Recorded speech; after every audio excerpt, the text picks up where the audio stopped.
HNS food સ્ટેશનમાં તમારું સ્વાગત છે। આજે આપણે મારા દાદીમાની રીતે ઘરે રહેલી કોઈ પણ વાટકીના સિમ્પલ માપ સાથે પરફેક્ટ સોફ્ટ અને જાળીદાર ખાટિયા ઢોકળા બનાવીશું। જો તમે પહેલીવાર પણ આ રીતે ઢોકળા બનાવશો ને તો પણ પરફેક્ટ બનશે।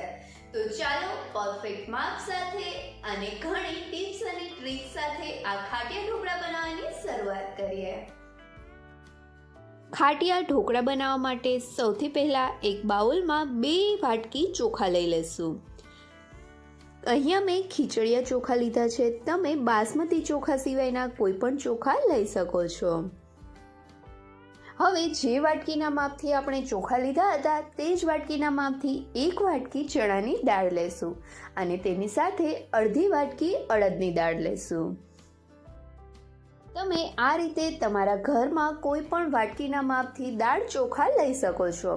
હવે આ દાળ ચોખાને ચોખ્ખા પાણી વડે ધોઈને સાફ કરી લેશું।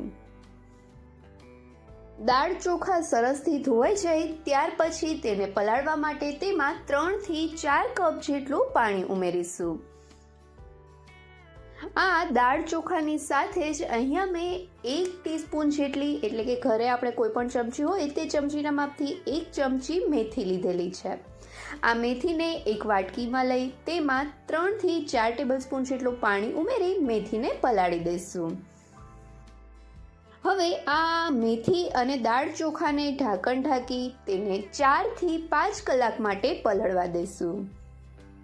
મેથીને આ રીતે અલગથી જ પલાળવી, કેમ કે જો મેથીને આપણે દાળ ચોખા સાથે ઉમેરીશું તો મેથી પલળવાના લીધે પાણીમાં તેની કડવાશ છોડે છે, તો ઘણી વખત ઢોકળામાં કડવાશ આવવાની શક્યતા રહે છે। એટલા માટે મેથીને આ રીતે અલગ વાટકીમાં જ પલાળવી।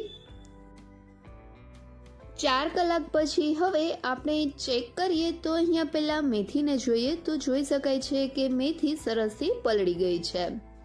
તો હવે તેને સાઈડમાં લઈ લેશું અને દાળ ચોખાનું ઢાંકણ ખોલીને દાળ ચોખા ચેક કરીએ। તો અહીંયા જોઈ શકાય છે કે આ દાળ ચોખા સરસથી ફૂલાઈ ગયા છે અને તે સરસથી પલળી પણ ગયા છે। તો હવે આ મેથી અને દાળ ચોખામાંથી જે આ એક્સ્ટ્રા પાણી છે તેને કાઢી લેશું। હવે એક મિક્સર જાર લઈને તેમાં પલાળેલા દાળ ચોખામાંથી અડધા દાળ ચોખા ઉમેરીશું અને તેની સાથે જ પલાળેલા બધા મેથી દાણા પણ ઉમેરી દઈશું। આ રીતે મેથી ઉમેરવાથી ઢોકળા મસ્ત સોફ્ટ થાય છે અને આપણે જે ઢોકળાનું ખીરું તૈયાર કરીશું તેમાં આથો એટલે કે ફર્મેન્ટેશન પણ ઝડપથી આવશે। હવે તેમાં અડધા કપ જેટલું દહીં ઉમેરીશું અને ત્યાર પછી દાળ ચોખાને સરસથી પીસી લેશું। હવે અહીંયા જોઈ શકાય છે કે આ દાળ ચોખા સરસથી પીસાઈ ગયા છે। તો હવે આ બેટરને એક તપેલીમાં કાઢી લેશું અને હવે આ જ રીતે બાકીના દાળ ચોખામાં દહીં ઉમેરીને બેટર તૈયાર કરીશું। દાળ ચોખાને પીસવા માટે પાણી અથવા તો છાશનો ઉપયોગ નથી કરવાનો, અહીંયા દહીંનો જ ઉપયોગ કરવાનો છે અને જો બને તો થોડું ખાટું દહીં લેવું। દહીં ઉમેરવાથી ઢોકળાનું બેટર પતલું નથી થતું અને સાથે ઢોકળાના બેટરમાં સરસ આથો પણ આવશે।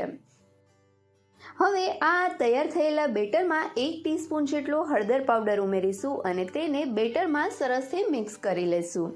આ સમયે આપણે બીજા કોઈ પણ મસાલા નથી ઉમેરવાના, ખાલી ને ખાલી હળદર પાવડર એક જ ઉમેરવાનો છે, જેથી ઢોકળામાં મસ્ત યલો કલર આવે। હવે તેમાં 2 થી 3 ટેબલસ્પૂન જેટલી ચણાની દાળ ઉમેરીશું અને તેને બેટરમાં સરસથી મિક્સ કરી લેશું।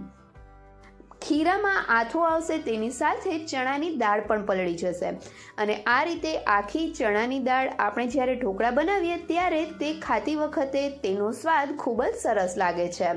જો તમારે આ ચણાની દાળ ના નાખવી હોય તો તેને સ્કીપ પણ કરી શકો છો।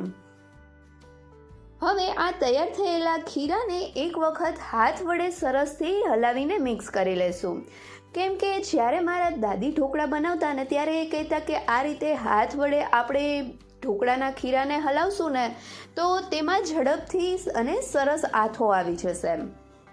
હાથેથી સરસથી બેટરને હલાવી લીધા પછી હવે આપણું આ ઢોકળાનું બેટર તૈયાર થઈ ગયું છે. તો તેના ઉપર આ રીતે હાથની મદદથી થોડું દહીં લઈને ઢોકળાની ઉપર આ રીતે ફેલાવી દેશું, જેથી ખીરામાં આથો જલ્દી આવી જાય. હવે આ ખીરામાં આથો લઈ આવવા માટે તેના ઉપર અહીંયા મેં એલ્યુમિનિયમ ફોઇલ લીધી છે, તેને સરસથી ઉપરની સાઈડેથી રેપ કરી દેશું, જેથી કરીને આ ખીરું સરસથી પેક થઈ જાય. એલ્યુમિનિયમ રેપરની જગ્યાએ તમે કોઈ પણ કોટનનું ચોખ્ખું કપડું ઉપર ઢાંકીને તેને બાંધીને પણ રાખી શકો છો. અને હવે તેના ઉપર આ રીતે એક પ્લેટ મૂકી દેશું અને ત્યાર પછી આ ઢોકળાના બેટરને આથો લઈ આવવા માટે કોઈ પણ ગરમ જગ્યાએ 6 થી 8 કલાક માટે રાખી દેશું. જો ઉનાળામાં તમે ઢોકળા બનાવતા હશો તો આ ખીરામાં 6 કલાકમાં આથો આવી જશે, પણ જો તમે શિયાળામાં આ ઢોકળા બનાવતા હો તો 8 કલાકનો સમય તો લાગશે જ.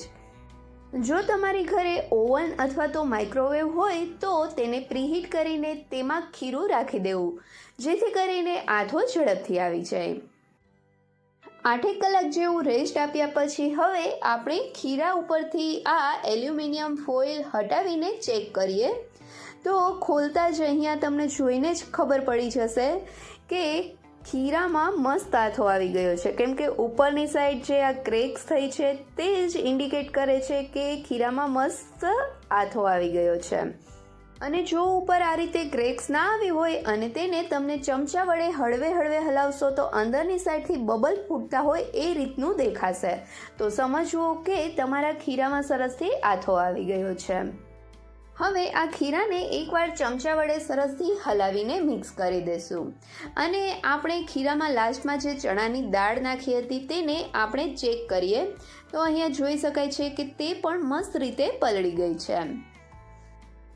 હવે આ ખીરાની કન્સિસ્ટન્સી ચેક કરીએ તો જોઈ શકાય છે કે ખીરું હજી થોડું ઘાટું છે, તો તેમાં થોડું પાણી ઉમેરીને આપણે ખીરાની કન્સિસ્ટન્સી મેન્ટેન કરીશું. પાણીને સરસથી ખીરામાં મિક્સ કરી લીધા પછી હવે અહીંયા જુઓ તો જોઈ શકાય છે કે આ રીતે ઢોકળાના ખીરાની કન્સિસ્ટન્સી હોવી જોઈએ. હવે તેમાં પોણી વાટકી જેટલી આદુ મરચાં લસણની પેસ્ટ ઉમેરીશું. જો તમે લસણ ના ખાતા હોય તો લસણને સ્કીપ કરવું. તેની સાથે જ 2 ટેબલસ્પૂન જેટલી ખાંડ, સ્વાદ પ્રમાણે મીઠું અને 1/4 ટીસ્પૂન જેટલી હિંગ ઉમેરીશું. હવે બધી જ વસ્તુને સરસથી મિક્સ કરી લેશું. બધી જ વસ્તુ સરસથી મિક્સ થાય ત્યાં સુધીમાં જો હજી સુધી તમે મારી ચેનલને સબસ્ક્રાઇબ નથી કરી તો નીચે આપેલા સબસ્ક્રાઇબ બટન પર પ્રેસ કરો અને બાજુના બેલ આઇકન પર ક્લિક કરો, જેથી તમને મારા નવા વિડીયોનું નોટિફિકેશન મળતું રહે. બધી જ વસ્તુને મિક્સ કરી લીધા પછી આપણું આ ઢોકળાનું બેટર તૈયાર છે. તો આ બેટરની કન્સિસ્ટન્સી આ રીતની હોવી જોઈએ, તે વધારે પતલું કે ઘટ ના હોય તે વાતનું ખાસ ધ્યાન રાખવું. હવે ઢોકળાને સ્ટીમ કરવા માટે મેં અહીંયા એક ઢોકળિયાની આ રીતની પ્લેટ લઈ લીધી છે. હવે તેમાં થોડું તેલ ઉમેરીને તેલ વડે આ પ્લેટને કોટ કરી લેશું, જેથી ઢોકળા સ્ટીમ થયા પછી પ્લેટમાંથી ઇઝીલી છૂટા પડે. અહીંયા મેં આ રીતની જે થાળી ટાઈપની પ્લેટ આવે તે લીધેલી છે. જો તમારે ગોળ ઢોકળા કરવા હોય તો ઇડલી સ્ટેન્ડ અથવા તો ઢોકળાના જે નાની વાટકીવાળા મોલ્ડ આવે તેનો પણ ઉપયોગ કરી શકો છો. હવે એક બાઉલમાં થોડું ખીરું આપણે અલગ કાઢી લેશું.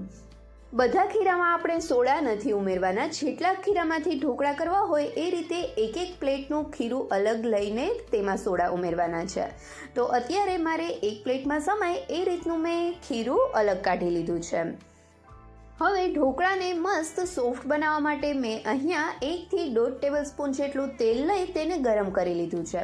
આ ગરમ તેલમાં 1/4 ટીસ્પૂન જેટલા ખાવાના સોડા એટલે કે સાજીના ફૂલ ઉમેરી તેમાં આ રીતે બબલ્સ થવા લાગે એટલે તેને ઢોકળાના બેટરમાં ઉમેરી દેશું અને ત્યાર પછી ચમચા વડે એક જ દિશામાં ફેરવતા સોડા તેલને ખીરામાં સરસથી મિક્સ કરી લેશું.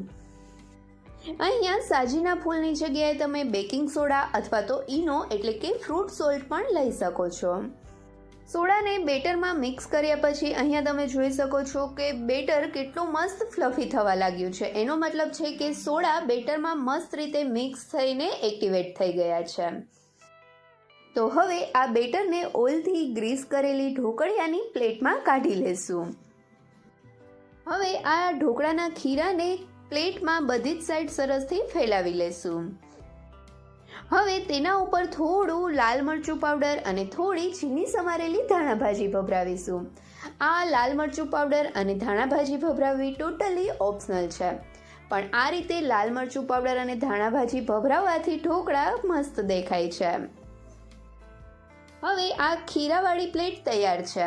તો અહીંયા સાઈડમાં મેં પહેલેથી જ ઢોકળિયામાં પાણી ગરમ મૂકી દીધું હતું. તો ખીરું ભરેલી ઢોકળાની પ્લેટને આ ઢોકળિયામાં ગોઠવી દેશું અને ત્યાર પછી ઢોકળિયાનું ઢાંકણ બંધ કરીને 10 મિનિટ માટે મીડિયમ ફ્લેમ ઉપર ઢોકળાને સ્ટીમ કરીશું.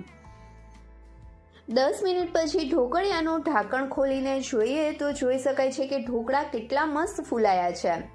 તો હવે તેને નાઈફની મદદથી ચેક કરી લઈએ તો જોઈ શકાય છે કે ઢોકળા મસ્ત રીતે પાકી ગયા છે. તો પ્લેટને ઢોકળિયામાંથી બહાર કાઢી લેશું અને ત્યાર પછી આ ગરમા ગરમ ઢોકળા ઉપર થોડું મગફળીનું તેલ ઉમેરી તેને બ્રશની મદદથી ઉપરની સરફેસ ઉપર લગાવી દેશું.